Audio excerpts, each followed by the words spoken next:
Te doy la bienvenida, habitante de las sombras.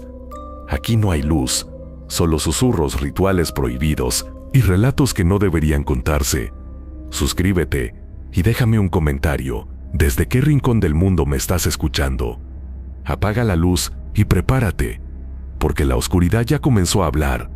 En las orillas del lago de Pátzcuaro, la noche cae lentamente, y con ella desciende un silencio pesado, un silencio que no es natural, un silencio que parece tener vida propia.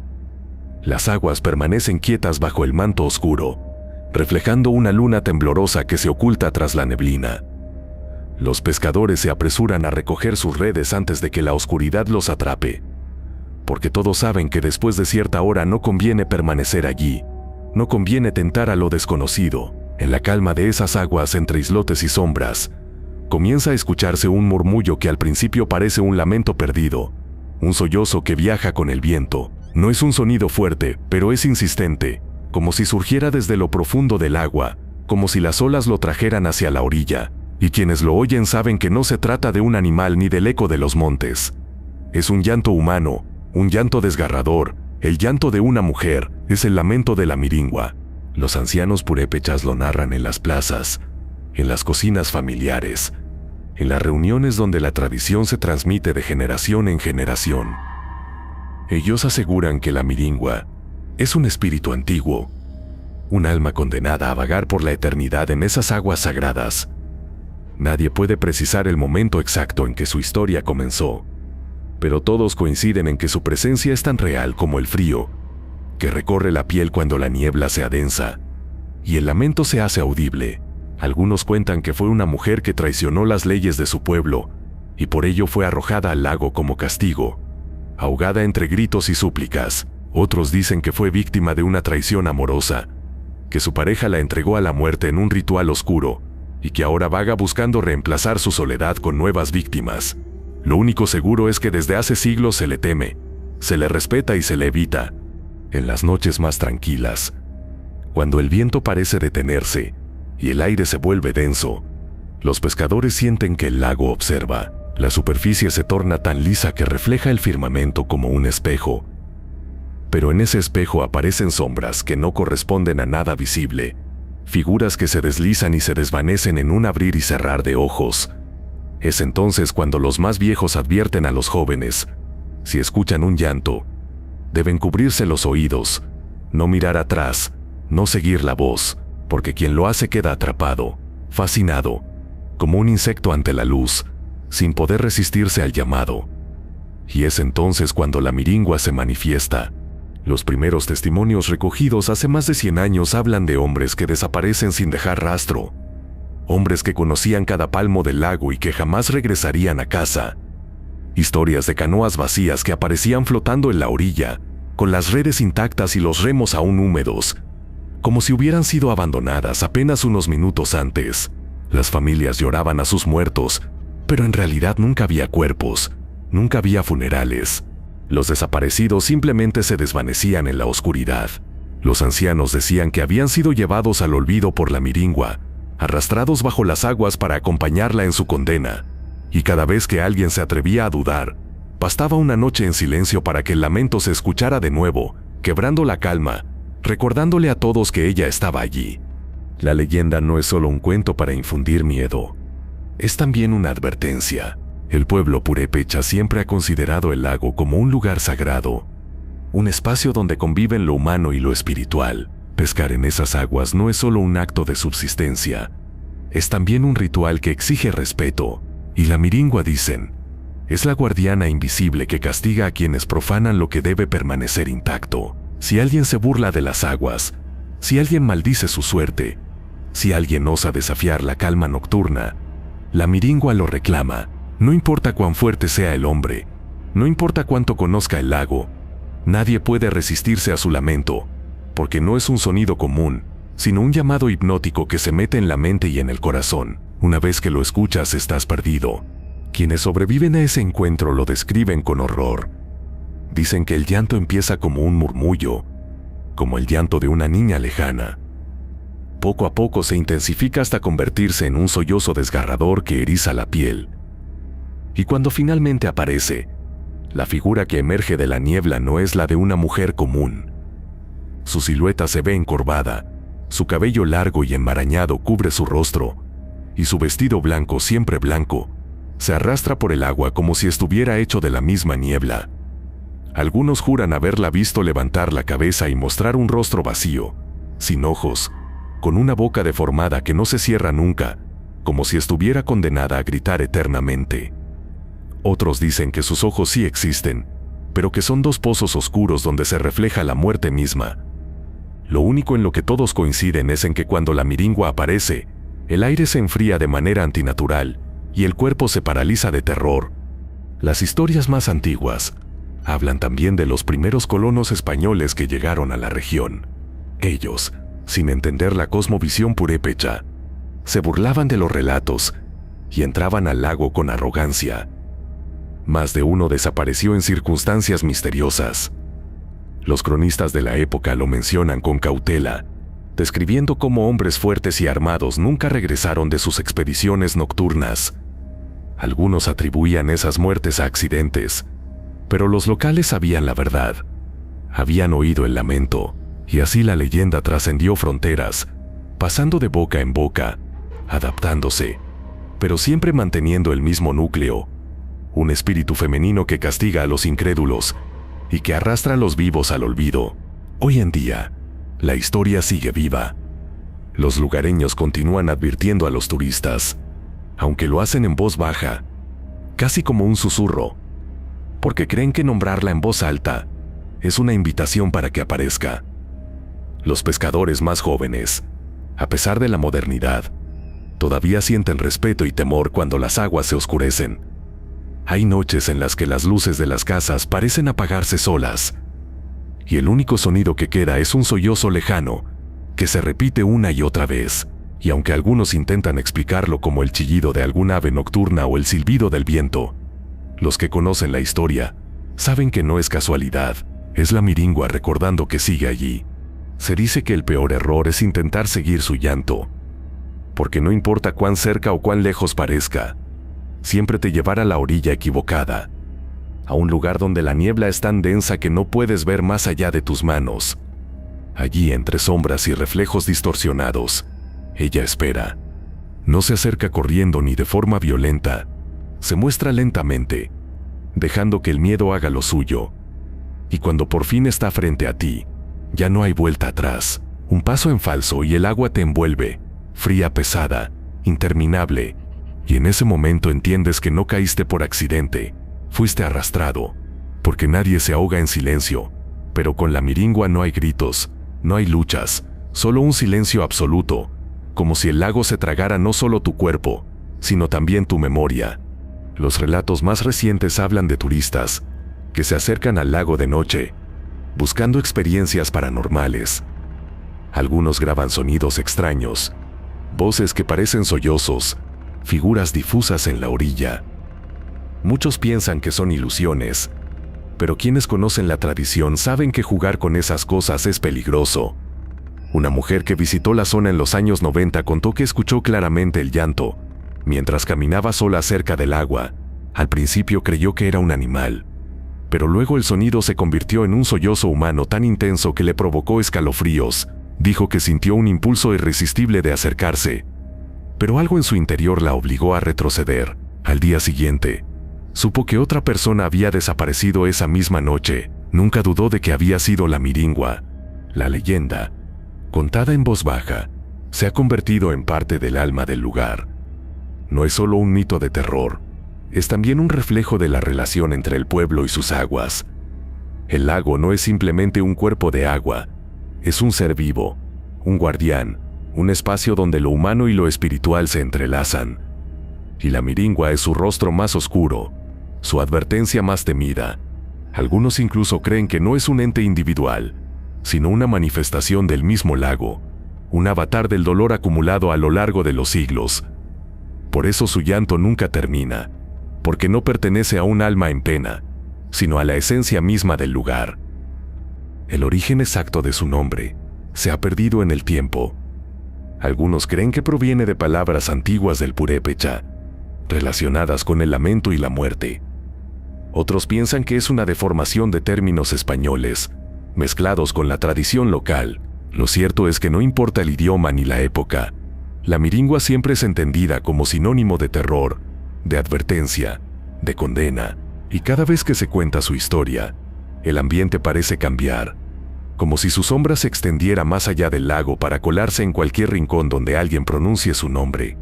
Y así, cada noche, mientras el lago permanece en calma aparente, mientras la luna se refleja como un ojo vigilante, la miringua continúa su vigilia. Su llanto recorre las aguas, buscando oídos que lo escuchen, buscando corazones que se dejen atrapar, y aunque muchos prefieran negar su existencia, basta con pasar una noche en la orilla, en silencio absoluto, para entender que hay cosas que no necesitan pruebas. El miedo basta como testimonio, y en Pátzcuaro, el miedo tiene nombre. La miringua, Mateo es un hombre acostumbrado al silencio del lago. Desde niño ha remado esas aguas, y conoce cada recoveco, cada sombra y cada corriente. Sus manos son ásperas por las redes, su piel curtida por el sol y el frío de las madrugadas.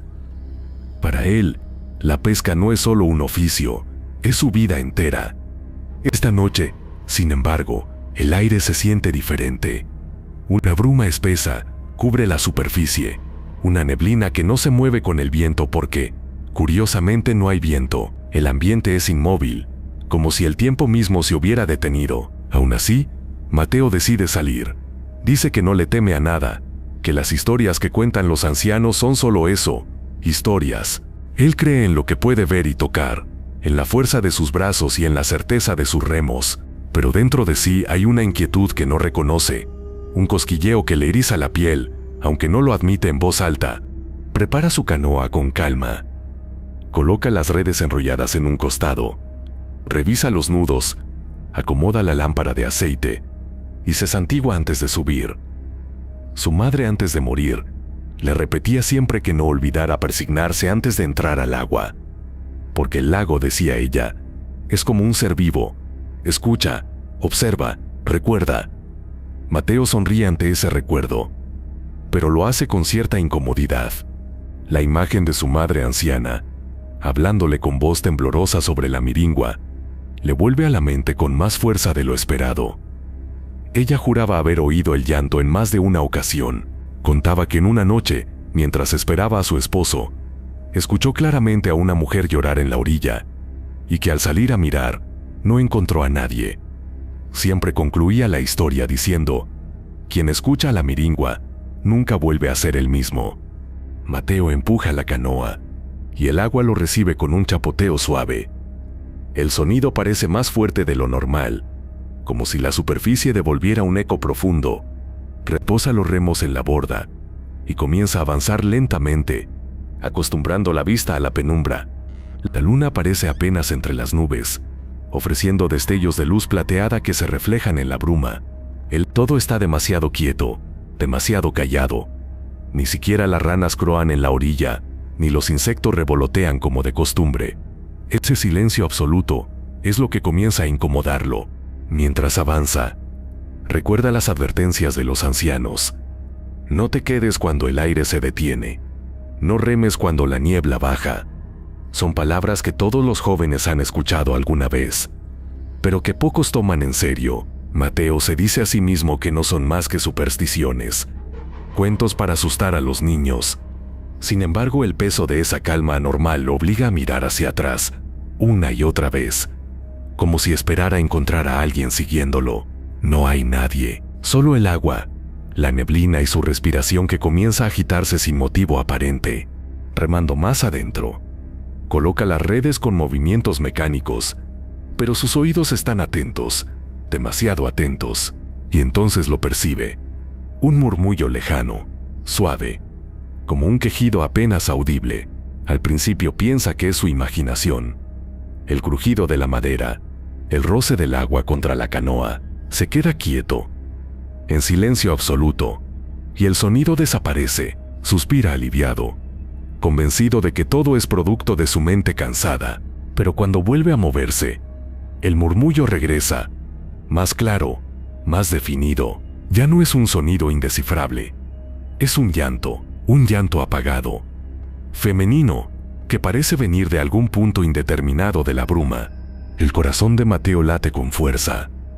Mira alrededor tratando de ubicar el origen. El sonido no proviene de una dirección concreta. Se escucha adelante, atrás, a los lados, como si flotara en el aire. Su respiración se acelera, y por primera vez en mucho tiempo, siente verdadero miedo. Trata de convencerse de que quizá es un animal, tal vez un ave nocturna herida. Pero en el fondo sabe que no es así. No hay animal que solloce de esa forma, con ese ritmo humano, con esa tristeza infinita que cala en los huesos. Recuerda lo que le dijeron. No sigas el sonido, no lo busques con los ojos, ignóralo. Intenta obedecer, remando con fuerza para alejarse, pero el llanto se intensifica, como si respondiera a sus movimientos. Cuanto más rema, más fuerte se escucha, más cerca, más insistente. Su mente le juega una mala pasada. Empieza a imaginar un rostro oculto entre la neblina, unos ojos que lo observan desde algún punto invisible. Sacude la cabeza, intentando librarse de esas imágenes, pero el miedo lo está dominando. En ese momento recuerda la historia de Simón, otro pescador del pueblo que desapareció años atrás. Decían que Simón había salido una noche muy similar, cuando la niebla cubría el lago y el aire estaba inmóvil. Nunca volvió.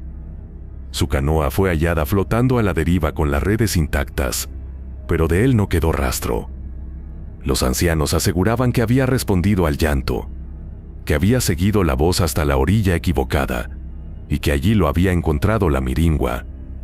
Mateo siempre había considerado esa historia como un invento, una manera de explicar un accidente, pero ahora con el llanto rodeándolo no está tan seguro.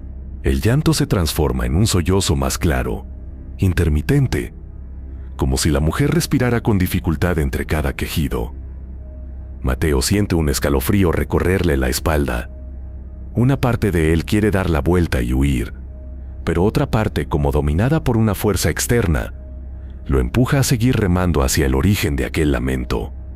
Sus ojos buscan entre la bruma, y aunque no logra ver nada con claridad, jura percibir una sombra blanca moviéndose a lo lejos. No está seguro, pero su corazón le dice que no debería mirar más. Sin embargo, su cuerpo no le obedece. Sigue observando hipnotizado con la respiración entrecortada y los brazos tensos sobre los remos. El agua comienza a cambiar de temperatura. Lo siente en las manos, en la piel del rostro. El aire se vuelve helado, como si hubiera entrado en otro mundo. El silencio regresa de golpe, interrumpido solo por el sollozo persistente que ahora resuena dentro de su cabeza, no en sus oídos. Mateo empieza a sudar frío. Mira hacia el cielo, buscando la luna, pero está cubierta por las nubes. Todo es oscuridad, todo es niebla, todo es llanto. El llanto no se mueve con el viento porque no hay viento. Sin embargo, avanza, retrocede, rodea la canoa como si supiera dónde están los miedos de Mateo y quisiera rozarlos uno por uno. La llama una vez, la llama otra, y cada invocación suena distinta. A veces es un sollozo agudo infantil, otras, un lamento grave, gastado por siglos de repetición. La lámpara de aceite titila sin corriente de aire visible, y deja ver apenas la huella de la bruma sobre el agua. Una piel opaca viva que respira. Mateo intenta pensar en cosas simples, el peso de las redes, la hora en la que deben estar de vuelta, la ruta de retorno, pero el pensamiento se deshace como humo. Lo ocupa otra idea, una que no quiere tener.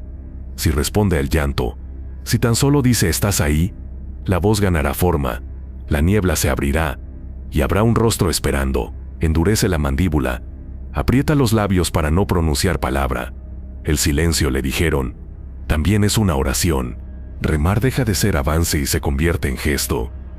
Sus brazos se mueven, pero la canoa parece flotar en un lugar fijo, como si el lago hubiera decidido sostenerla en equilibrio para que la historia pueda continuar. Mateo mide el tiempo por el latido de su corazón, que retumba en las sienes y en la base de la lengua con un sabor metálico.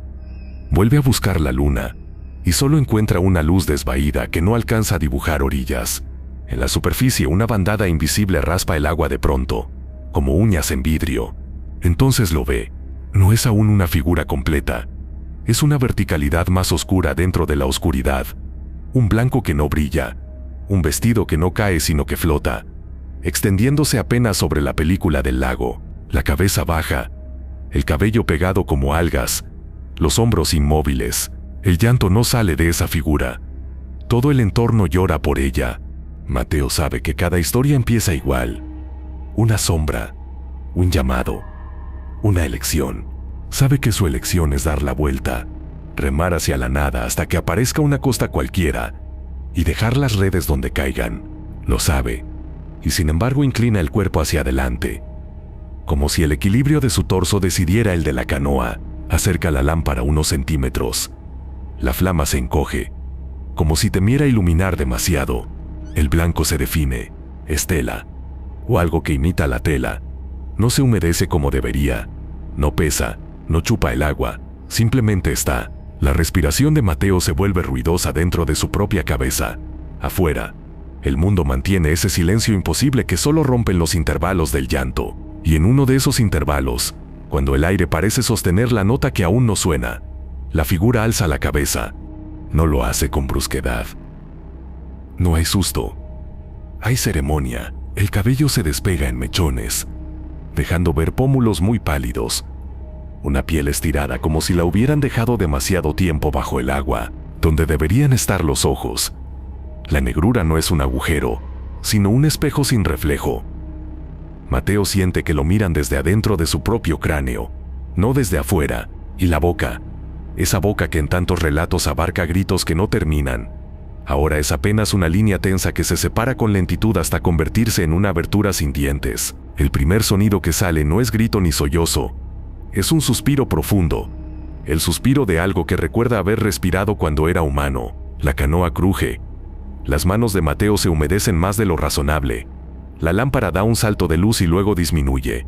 En el pueblo, dicen que en ese punto algunos todavía se salvan, que basta cerrar los ojos, agacharse y rezar sin formar palabras, y el lago devuelve la canoa poco a poco, con la delicadeza de quien mueve una cuna. Lo dicen y a veces ocurre. Otras veces, como ahora, la tentación de mirar es más fuerte. Mateo no se pregunta por qué mira, se pregunta por qué no huye. La respuesta llega como un recuerdo que no es suyo, el timbre de una risa juvenil en un muelle, un vestido blanco secándose sobre un cordel, el olor a madera nueva después de una lluvia. Entiende y no entiende, que la voz que lo llama no dice ven, dice recuerda, y recordar, en este lago es obedecer. Avanza un remo, lo entierra, lo saca sin fuerza, repite el gesto. Cada remada acerca no la canoa sino el aire. Huele a junco aplastado, a follaje fermentado, a hierro. El frío que lo rodea ya no es temperatura, es una textura que se pega a los músculos. La figura da un paso. El agua no salpica, más bien se aparta, con pudor. La tela no deja huella. Mateo reconoce que cualquier paso siguiente será definitivo, y aún así prolonga la indecisión como si en alargarla se escondiera una salida. No hables, le había dicho el viejo Jacinto en una tarde de mercado, cuando el tema de la miringua aparecía como aparece siempre, empujado por el miedo y la soberbia. No digas ni tu nombre ni el de nadie. Los nombres son cordeles, y a Jacinto, ese consejo lo salva años antes. Una sola vez, en un borde del lago donde la bruma suele formar espirales que no obedecen a ninguna corriente, Jacinto escucha el llanto idéntico, siente el tirón en el pecho, percibe la urgencia del agua pidiéndole que se incline. En lugar de eso, se llena la boca con el sabor del maíz tostado que acaba de masticar, y sostener ese sabor lo ancla a un mundo sin lamentos. Aún así, su pulso le queda torcido para siempre. Jacinto no vuelve a remar de noche. Mateo recuerda esa anécdota como quien recuerda un cuento aprendido de memoria, pero su lengua ahora no tiene sabor. Es un espejo de metal. La figura está a 2 brazas de la proa. La lámpara pardea, como si la luz enferma quisiera avisar una verdad que nadie pide. El llanto se corta en seco, y el silencio cambia de forma. Ahora es expectación. Mateo siente que el lago contiene la respiración con él. Vete quiere decir, pero del cuello hacia arriba todo es piedra. La figura inclina ligeramente la cabeza hacia un lado. Gesto humano, gesto que una mujer viva podría hacer para escuchar a un niño, a un amante, a un amigo. Ese gesto tan simple hiere más que la visión de la boca o de la piel. Mateo cierra los ojos. La oscuridad interna es más intensa que la externa, y en ella se abren caminos que no existen. Un pasillo de adobe, un patio donde alguien canta, una cocina iluminada por un fogón pequeño, y en ese fogón una olla emite un olor a anís. No hay anís en el lago, lo sabe, pero su cuerpo no lo sabe. Se inclina, apenas 1 centímetro, y la canoa responde con el lamento de la madera vieja. En el borde de la canoa, la yema de sus dedos toca el agua. No siente agua, siente una piel fría que se arquiva y cede, como vientre de animal. Retira la mano con un golpe de instinto. La figura sigue quieta. No ataca. Espera. La espera derrota. Deja espacio para que los pensamientos regresen, y cuando regresan ya vienen manchados. Mateo se escucha a sí mismo, respirando como un hombre que sube una cuesta. Curiosamente, el cuerpo quiere hacer lo que hace la gente frente a un abismo. Calcular cuánta distancia hay hasta, cuánto pesa, cuánto tardaría en. Es un pensamiento ridículo en un lugar donde el tiempo no transcurre. Ríe por dentro, un gesto seco que no se oye. Entonces ella abre más la boca y el llanto vuelve. Pero ahora no es un sonido, es una presión que empuja desde todos los costados. Una marejada de aire. La canoa, que hasta ahora no se movía, se desliza sin remos. Mateo suelta la pértiga y se aferra a la borda. La madera se hunde un poco, pero no lo suficiente para tranquilizarlo. Querría que se hundiera. Preferiría luchar contra una fuerza tangible. En cambio, entra en ese tipo de viaje en que el entorno no cambia, y sin embargo uno se aleja. Los algodonales nocturnos. Esas masas de neblina espesa que el pueblo aprende a nombrar, forman un corredor. Las cañas ya no suenan porque la música se acabó. El lago decide dónde ocurre el siguiente acto. En el margen de la visión, algo como una mano emerge. Luego desaparece. Mateo no está seguro de haberlo visto. El ojo adorna lo desconocido con figuras que entiende. Mira de frente y la figura se acerca medio paso sin moverse. El primer toque real llega desde abajo. Un roce leve en el talón, tibio al principio, frío después. No hay dedos, no hay uñas, no hay agarre. Hay intención. El segundo roce ya es sujeción. El pie derecho se pega a la madera, como si la canoa tuviera vida y quisiera reclamarlo. No lo suelta cuando tira. El tercer contacto viene en forma de tirón, y con él el conocimiento que nadie le enseñó.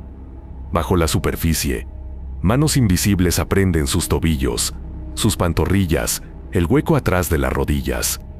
Esas manos no son sólidos, son densidades. Se comportan como algas, pero con criterio. La mente de Mateo intenta jugar su última carta. Recordar un rezo, cualquiera, incluso mal dicho, incluso incompleto, lo que sea que fabrique un hilo entre su voz y un oído benevolente. Formar palabras es tarea monumental. El primer intento produce aire. El segundo, un sonido que no se parece a ninguna palabra. El tercero, una sílaba rota. No sabe si dijo madre o si quiso decir su propio nombre. Y un nombre a medias ya es un cordel a medias. La figura inclina la cabeza hacia el otro lado, como si aceptara un saludo. El tirón se hace constante. La borda de la canoa se acerca al agua. La lámpara cae y apaga su propia llama con un suspiro. La oscuridad no aumenta. Ya era total. Curiosamente, la pérdida de la luz devuelve a Mateo un fragmento de voluntad. Se arrastra hacia el centro de la canoa. Levanta la red que tiene más cerca y la lanza hacia adelante, intentando cubrir a la figura o enredar el aire. La malla se despliega con una elegancia absurda y cae en cámara lenta sobre un vacío exacto. Todo lo que no sea ella, la red no la toca. No toca nada que pertenezca al lamento. En este punto otros hombres han contado historias que vienen a la memoria del narrador. No de Mateo, como si el lago compartiera un archivo común para sus víctimas. Hilario, por ejemplo, que conduce lanchas turísticas en temporada alta, se cruza con el llanto una tarde de noviembre, antes de que caiga la noche. No hay figura ese día. Hay un círculo de agua que no obedece al viento. Hilario se detiene para mirar y descubre, colgando del borde de su bote, un listón blanco antiguo. Lo recoge con cuidado y lo guarda para enseñarlo más tarde. Esa misma noche, de regreso, escucha a su hija reír en el patio. Al cruzar la puerta, recuerda que su hija murió 3 inviernos antes. El listón amanece húmedo encima de su mesa. Lo quema. La ceniza no se enfría hasta mediodía. La hermana Teresa, que atiende la capilla de la isla, limpia la pila bautismal un jueves y escucha sollozos detrás del altar. Al mirar encuentra la jarra de agua derramada sobre el piso formando un mapa. Días después, al bordear el lago por un camino alto, ve la misma forma en las ondas. La forma es un vestido. Teresa deja de tomar el camino alto. No cuenta el resto. El cuerpo de Mateo pelea de manera torpe, como pelea la gente cuando sueña que corre. No hay coordinación entre deseo y músculo. Cada orden llega tarde. Se agarra a los bancos de la canoa, mete los dedos en la madera y los gira para buscar astillas que lo despierten. Encuentra pocas. El tiempo las ha pulido. Las manos de abajo, esas densidades con criterio, eligen dónde presionar. Primero los tobillos, luego gemelos, ahora muslos. El agua sube despacio. No porque el lago suba, sino porque la canoa baja. La figura siempre a la misma distancia. Lo observa sin ojos con una paciencia que no pertenece a este siglo ni a ninguno. A Mateo le pesa el nombre. Se llama Mateo como el abuelo de su abuelo, y esa repetición, que en la vida le parece noble, ahora lo condena. Su nombre es eco, fácil de capturar. Siente la urgencia de callarse incluso dentro de sus pensamientos, como si pensar fuera una forma de pronunciar. El primer contacto de la superficie con su cuerpo llega en el borde de la rodilla. El agua es más pesada que la memoria. Se aferra con ganas. La ropa, que hasta hace un momento era abrigo, ahora es lastre. Intenta aligerarse, pero cada gesto parece una ofrenda para la profundidad. La respiración se vuelve una sierra. Inhala y el aire corta. Exhala y el corte arde. En un destello de lucidez, que a veces visita a los condenados, recuerda la voz de su madre.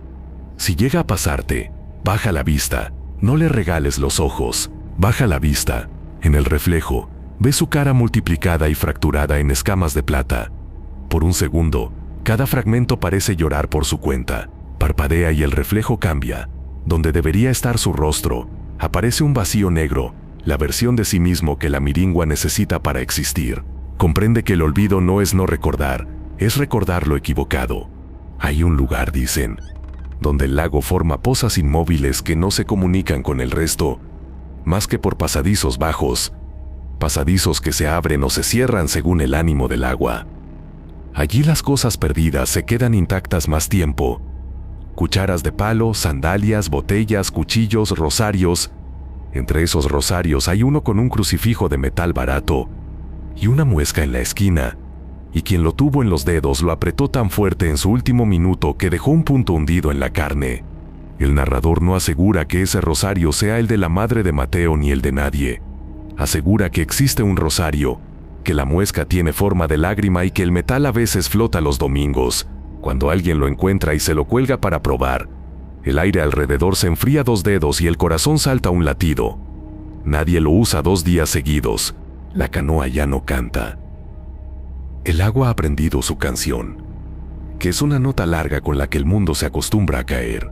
Mateo piensa, porque pensar es lo último que se pierde, que todavía podría gritar. Considera llamar a los compañeros que saben que salió tarde y que quizá todavía están cerca. Imagina sus nombres desordenados, chocando con el lamento como pájaros contra un vidrio, cayendo al agua y siendo masticados por la negrura. No grita. Sorprende que el silencio no sea una derrota, sino un acto que le devuelve un centímetro de dignidad.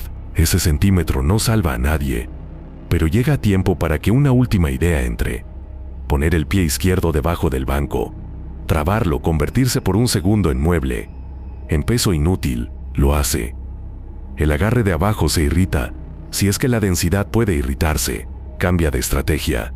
Ahora los tirones no son hacia abajo, son hacia atrás. como si quisieran acostarlo para vestirlo con el lago. La figura da medio paso más. La boca se abre otro tramo. El sonido que sale no es humano ni animal. Es el ruido del agua cuando una piedra permanece justo por encima de su propia sombra, en la orilla que no se ve. Un perro se echa a ladrar sin saber por qué. En una casa cuya ventana da al patio, una mujer despierta con el presentimiento de que olvidó cerrar una puerta. Camina descalza y al pasar junto a una palangana, oye algo caer dentro. No hay nada. En el borde de un muelle, una cuerda suelta roza una argolla y el metal responde con una vibración corta. Son los ecos normales de una noche anormal. Todos los pueblos tienen un sistema de alarmas que no saben que tienen. Esta noche, ese sistema enciende luces invisibles. Nadie sale, nadie acude. A veces la compasión llega a destiempo para proteger a otros. Bajo la superficie, algo cambia en la presión, y Mateo lo percibe como un pensamiento que no viene en palabras. Es la decisión del agua de cerrar sobre su cintura.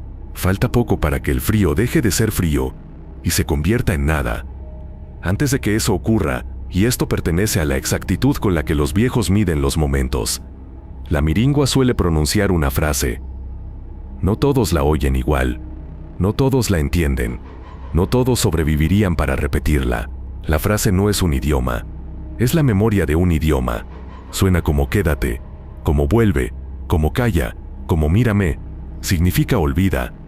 Cuando la boca de ella se abre lo suficiente, el aire alrededor de la canoa espera esa palabra. En el mismo segundo, lejos de allí, Jacinto se incorpora en la cama. Una cama que cruje siempre en el mismo punto, y palpa bajo la almohada hasta tocar su paquete de sal. No es para comer ni para trazar círculos, es para sentir la textura de los granos y recordar que el mundo aún tiene formas secas. Ese gesto le salva cada cierto tiempo, incluso cuando nada lo amenaza. Mateo aprieta los dientes. Entre los molares, un resto de fibra de red se parte y suelta un sabor amargo. Esa nimiedad le devuelve la existencia al cuerpo. Junta lo que queda de su fuerza para mover el pie atrapado. Consigue un par de centímetros. Pierde 3. El agua le lame la cadera.